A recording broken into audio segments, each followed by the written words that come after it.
नाज़रीन, अवामी न्यूज़ में खबरन जो सिलसिलो जारी है। नुक़्ता से तव्हांखे भरिया सिटी का खबर ॾींदा हलूं त सॼे मुल्क जीअं भरिया सिटी में भी हारिस पब्लिक स्कूल जे उस्तादनि ऐं शागिर्दनि पारां स्कूल खां प्रेस क्लब ताईं कश्मीरियुनि जे हक़ में एहतजाज रैली कढी हुई, जॾहिं त रैली जी क़यादत स्कूल जे प्रिंसिपल मोहम्मद हारिस अशरफ जोयो ऐं सवें शागिर्दनि कई। इन मौक़े ते अवामी न्यूज़ सां पंहिंजा वीचार वंडींदे कुझु हिन रीति वंडिया आहिनि। हिन हवाले खां वधीक तफ़सील ॿुधाए रहियो भरिया सिटी में अवामी न्यूज़ जो रिपोर्टर नदीम मंगी पंहिंजी रिपोर्ट में। सॼे मुल्क जीअं भरिया सिटी में भी कश्मीरियुनि सां यकजहती तौर स्कूल जा शागिर्द रैली कढी रहिया आहिनि ऐं ही जेको आहे सो कश्मीर बनेगा पाकिस्तान जा नारा हणी रहिया आहिनि। इन मौक़े ते उस्ताद ऐं शागिर्द रैलीअ में शरीक आहिनि, जेके हाई स्कूल खां प्रेस क्लब ताईं रैली करे रहिया आहिनि। अचो त हुननि खां पुछूं त हुननि जो छा चवणु आहे। त जीअं त तव्हांखे ख़बर आहे त कश्मीर में वॾो ज़ुल्म थी रहियो आहे।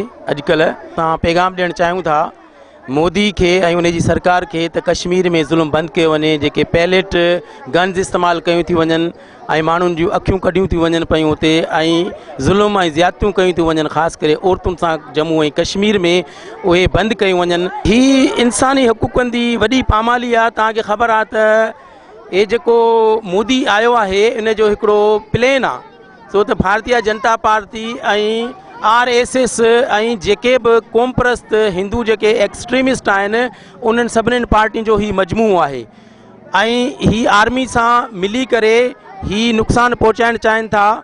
जम्मू कश्मीर जी जेका अक्सरियत आहे उनखे अक़लियत में चेंज करणु चाहिनि था ऐं हीअ इंसानियत जी वॾी भञकड़ी आहे।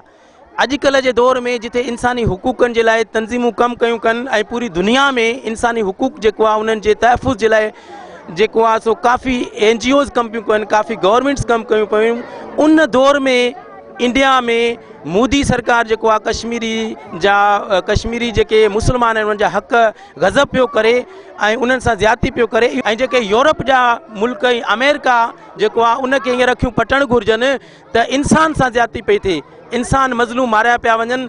हीअ इंसाननि जी बेहुरमती आहे या ज़्यादती आहे या बंदि थियणु घुरिजे।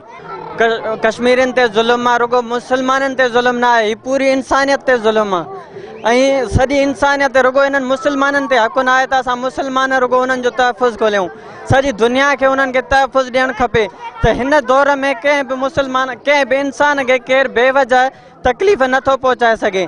जॾहिं त हुन जूं अमड़ियूं भेनरूं जेके ज़ुल्म जेके हो असां हुननि जा वीडिया ॾिसूं था असांजो जिगर थो ॾरे। जॾहिं हुननि खे जेका तकलीफ़ पहुचाई थी वञे आख़िर छो हुननि जो ॾोह कहिड़ो आहे।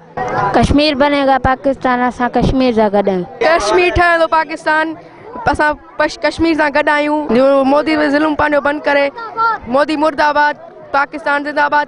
असां चऊं था त कश्मीर जिंदाबाद, असां कश्मीर जे पासे आहियूं। मोदी मुर्दाबाद, पाकिस्तान जिंदाबाद। कश्मीर बनेगा पाकिस्तान, कश्मीर बनेगा पाकिस्तान। इंडिया जेको हद खां ॿाहिरि थी वियो आहे ऐं असां सभु कश्मीर सां गॾु आहियूं, कश्मीरी ॿारनि सां गॾु आहियूं। कश्मीर असांजो रतु आहे पंहिंजो, हुन सां गॾु आहियूं। जीअं उन्हनि सां जेको आहे ज़ुल्म थिए पियो थो हर हद में हुन सां गॾु आहियूं। अगरि आज़ादी न ॾींदा असां आज़ादी वठी रहंदासीं उन्हनि खां। कीअं नाज़रीन, तव्हां हिननि जा वीचार ॿुधाए। हिननि जो इहो चवणु हो त मोदी सरकार मुसलसल कश्मीर जे मथां ज़ुल्म करे रही आहे, पर गुज़िरियल 4 हफ़्तनि खां उन्हनि ज़ुल्म जी इंतहा करे छॾी आहे। त बीमारनि खे इलाज नथो थिए, खाइण पीअण जी शयूं खुटियूं आहिनि। हिननि आलमी दुनिया खां इहो मुतालबो कयो आहे त फिलफोर नोटिस वठी कश्मीर मां जेको आहे सो कर्फ्यू हटाए वञे ऐं इंडिया खे पाबंद कयो वञे त कश्मीरियुनि जी ख़्वाहिश जे मुताबिक़ जेको आहे सो उन्हनि खे आज़ादी जो हक़ ॾिनो वञे। कैमरामैन अली हैदर कलोड़ सां गॾु नदीम अली मंगी, अवामी न्यूज़ TV, भरिया सिटी। वधीक ख़बरनि ऐं तफ़सील लाइ विज़िट कयो अवामी news Facebook page, YouTube page ऐं अवामी न्यूज़ वेबसाइट।